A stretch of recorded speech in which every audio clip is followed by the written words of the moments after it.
একটি অঙ্গ কিন্তু সমানভাবে বাড়ছে।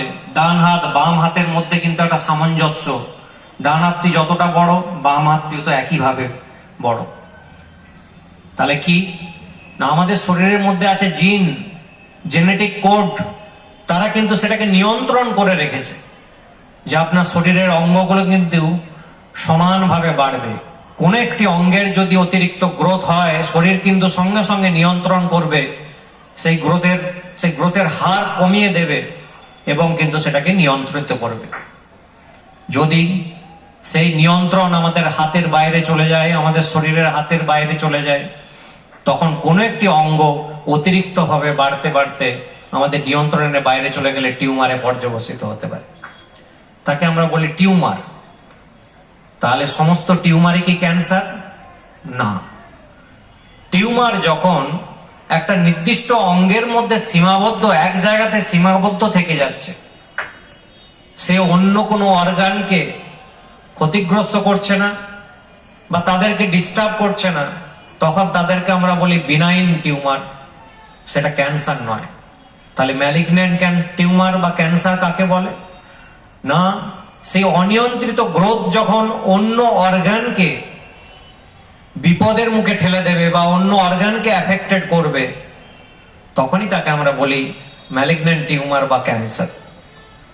আমাদের শরীরের নখ আর চুল এই দুটো বাদ দিয়ে শরীরের যে কোনো টিস্যুতেই কিন্তু এই ক্যান্সারের লক্ষণ দেখা দিতে পারে।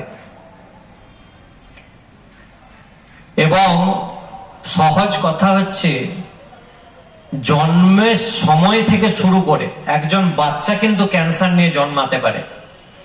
ফলে ক্যান্সার কোনো বয়স মানে না, ক্যান্সার কোনো ছেলে মেয়ে মানে না, ক্যান্সার কোনো ধর্ম মানে না, ক্যান্সার কোনো দেশের গণ্ডি মানে না। যে কেউ ক্যান্সারে আক্রান্ত হতে পারে, যে কোনো বয়সে আক্রান্ত হতে পারে, যে কোনো অর্গান অ্যাফেক্টেড হতে পারে।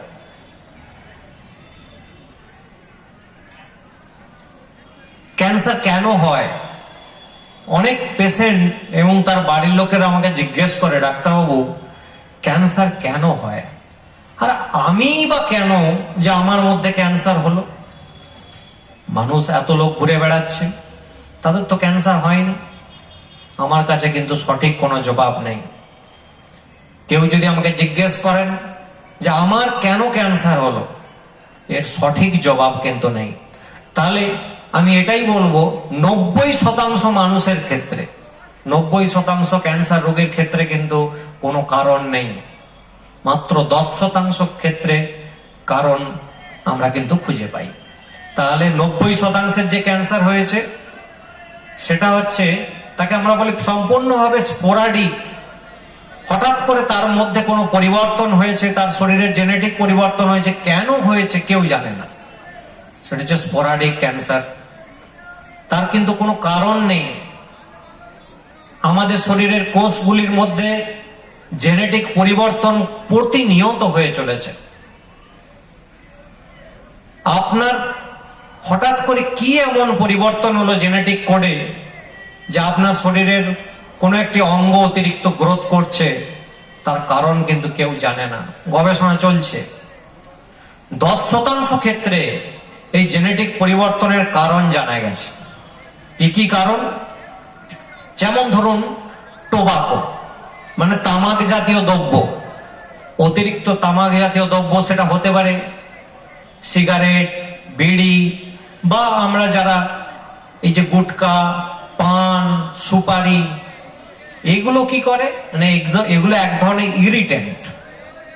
আপনারা অনেকেই জানেন না যে সিগারেটের মধ্যে যে তামাকটা থাকে তাকে নিকোটিন বলে, নিকোটিন। সে নিকোটিন কিন্তু ক্যান্সার করে না। তাহলে কি ক্যান্সার করে? সিগারেটের মধ্যে যে নিকোটিন থাকে, নিকোটিনের মধ্যে অন্তত 200 কার্সিনোজেন থাকে, যেমন হাইড্রোকার্বন, নাইট্রেট, নাইট্রাইট, রেডন, বিভিন্ন ধরনের জিনিস মিশে থাকে ওই নিকোটিনের মধ্যে, সেগুলো কিন্তু কার্সিনোজেনিক। পিওর নিকোটিন আপনারা জানেন এখন পাওয়া যায় মার্কেটে, নিকোটিক্স, বিভিন্ন চুইং গাম, যারা সিগারেট ছাড়তে পারছেন না তারা নিকোটিন চুইং গাম খায়। সেটা কি? Purest form of the nicotine.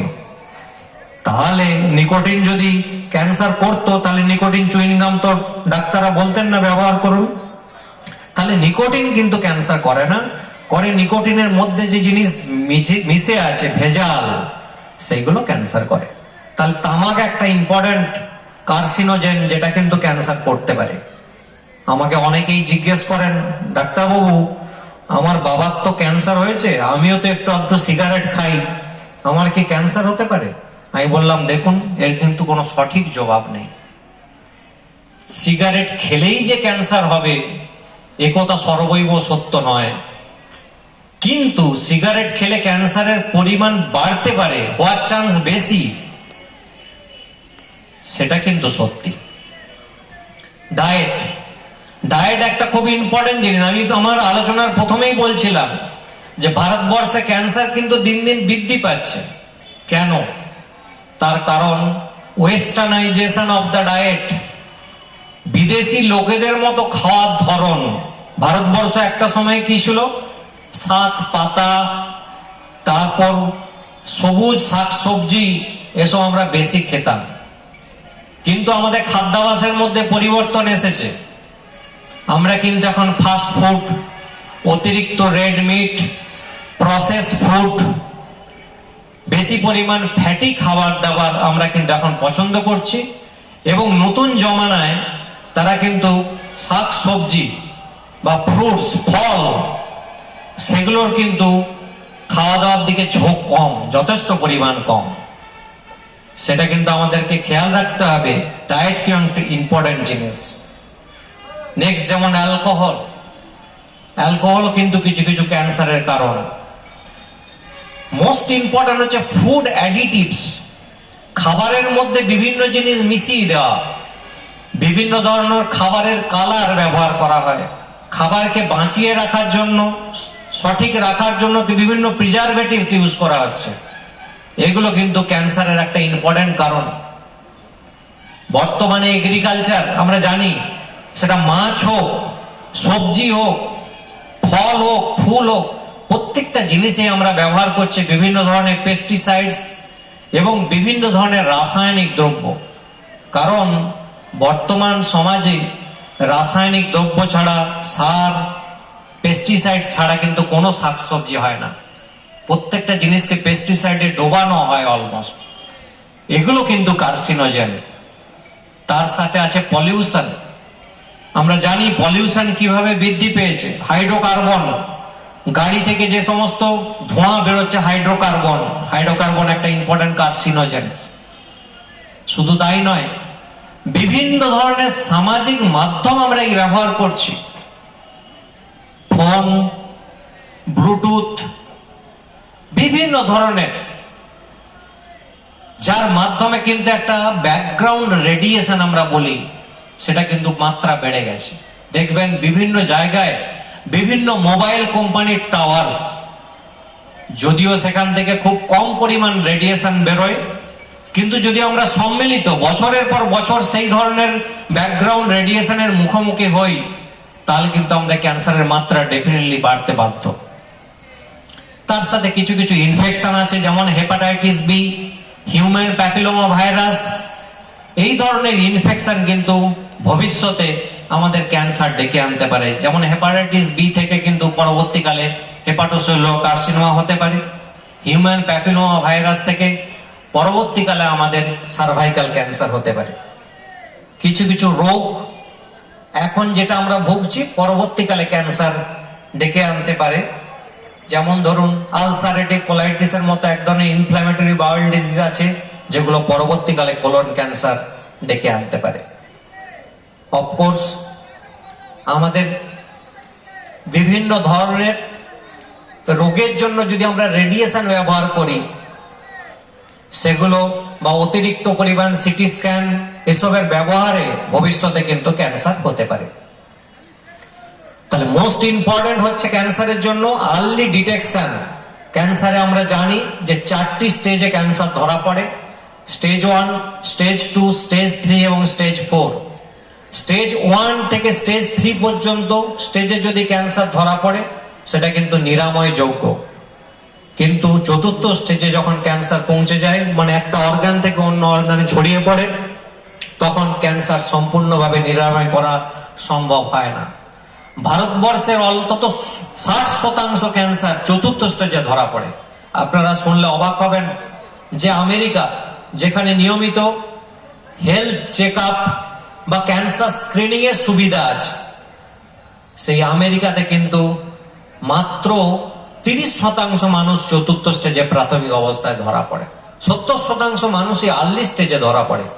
ফলে আমেরিকাতে যদি 100 জন মানুষের ক্যান্সার ডিটেকশন হয়, তাদের কিন্তু যে বেঁচে থাকার সম্ভাবনা ভারতবর্ষের থেকে অনেক বেশি। তার কারণ ক্যান্সার আর্লি ডিটেকশন হচ্ছে, ভারতবর্ষে সেই মাত্রাটা কিন্তু কম।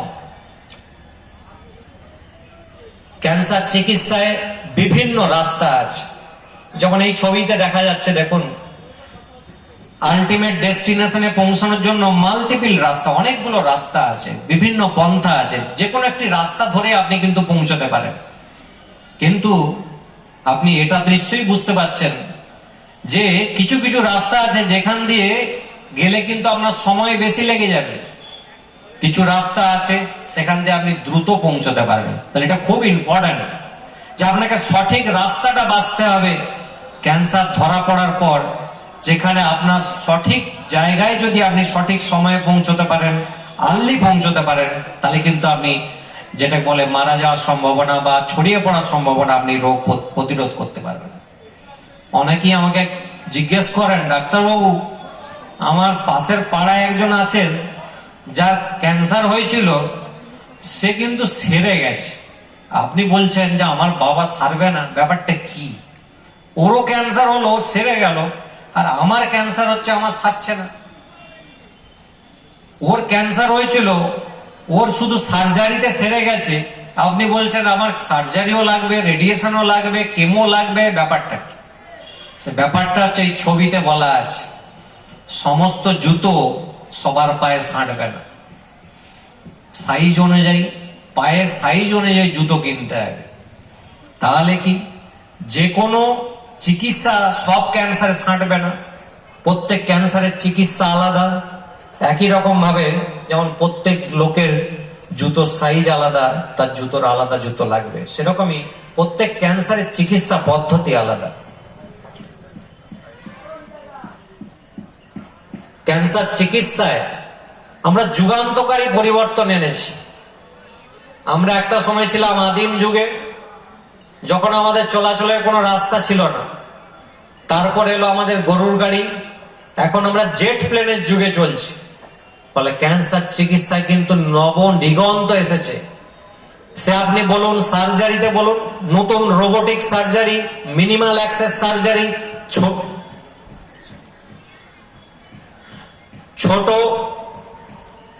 ফুটো, ছোট অল্প কেটে সার্জারি। ক্যান্সার চিকিৎসা এখন নবদিগন্ত এনেছে রোবোটিক সার্জারি। সেরকম কেমোথেরাপিতেও নতুন দিগন্ত এসেছে।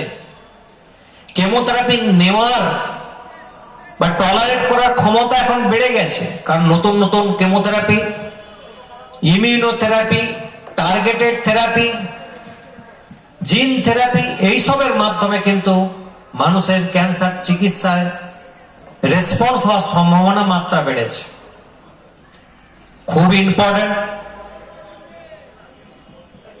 নতুন নতুন মডালিটিস এর মাধ্যমে মানুষের বেঁচে থাকার সম্ভাবনা অনেকটা বাড়ানো গেছে। যেখানে আগে লাং ক্যান্সারের মানুষ 1 থেকে 1.5 বছরের বেশি বাঁচত না, এখন নতুন ক্যান্সার ইমিউনোথেরাপি, টার্গেটেড থেরাপির মাধ্যমে কিন্তু সেটা সম্ভাবনা প্রায় 4 থেকে 4.5 বছর পর্যন্ত বৃদ্ধি করতে পেরেছে। সেরকম রেডিয়েশন থেরাপি তো নতুন নতুন পদ্ধতি এসেছে, আইএমআরটি, আইজিআরটি, আইএফআরটি, এসবের মাধ্যমে কিন্তু ক্যান্সারের রেসপন্স হওয়ার সম্ভাবনা বেড়েছে। প্রত্যেকের জন্য একটাই আমার ইনফরমেশন, ক্যান্সারকে অত্যন্ত শক্তভাবে নিন। ক্যান্সার সম্বন্ধে বর্তমানে যে সচেতনতা বৃদ্ধি পেয়েছে আগের থেকে সচেতনতা অনেকটা ইমপ্রুভ হয়েছে। আপনারা গ্রামে শহরে প্রত্যেকটা জায়গায় সচেতন হন। কি কি সম্ভাবনা তৈরি হলে আপনার মধ্যে ক্যান্সারের, আমি একটাই জিনিস বলেছি, আপনার শরীরের কোনো একটা অর্গান যদি অনিয়ন্ত্রিতভাবে বাড়ছে, কোনো কিছু ইনফেকশন যেটা সহজে সারছে না, অনেক দিনের কাশি কমছে না, এই ধরনের কোনো সম্ভাবনা তৈরি হলে ডাক্তারের পরামর্শ নিন, যাতে সঠিক সময় আর্লি আপনার ক্যান্সার ডিটেকশন হতে পারে।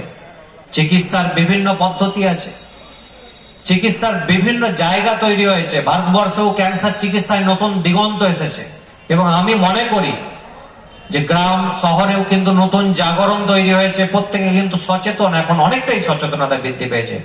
সেই সচেতনতার মাত্রা আপনারা আরো বাড়িয়ে দিন। ক্যান্সারের বিরুদ্ধে যে একটা লড়াই, সেই লড়াইকে আপনারা একটা বিশ্বযুদ্ধের রূপ দিন, যাতে আপনি, আপনারা, আপনার পাড়া, আপনার গ্রাম প্রত্যেকে আরো সচেতন হয় এবং ক্যান্সারের বিরুদ্ধে যে লড়াই, সেটাকে কি যেমন আমরা একটা সময় কিন্তু লড়াই জিততে পারি। ডায়াবেটিসকে কিন্তু আমরা এখন ভয় পাই না, আমরা কিন্তু চিকিৎসা করলে ভালো থাকি। এক সময় যেন আসবে যখন, কারণ 2030 সাল কিন্তু ভয়ঙ্কর একটা, WHO এর একটা ট্রেন্ড কথা বলছে যে প্রত্যেক ফ্যামিলিতে কিন্তু একজন করে ক্যান্সার রোগে আক্রান্ত থাকবে 2030 সালে। এটা খুব ইম্পর্টেন্ট। তার আগেই ক্যান্সারকে আমাদের প্রতিহত করতে হবে। সুনামির মতো যাতে ক্যান্সার ঝাঁপিয়ে না পড়তে পারে, আমাদের জীবনকে যাতে বিপর্যস্ত করতে না পারে, তাকে আগেই রুখে দিতে হবে। সঠিক জায়গায় যান, ক্যান্সার চিকিৎসকের পরামর্শ দিন।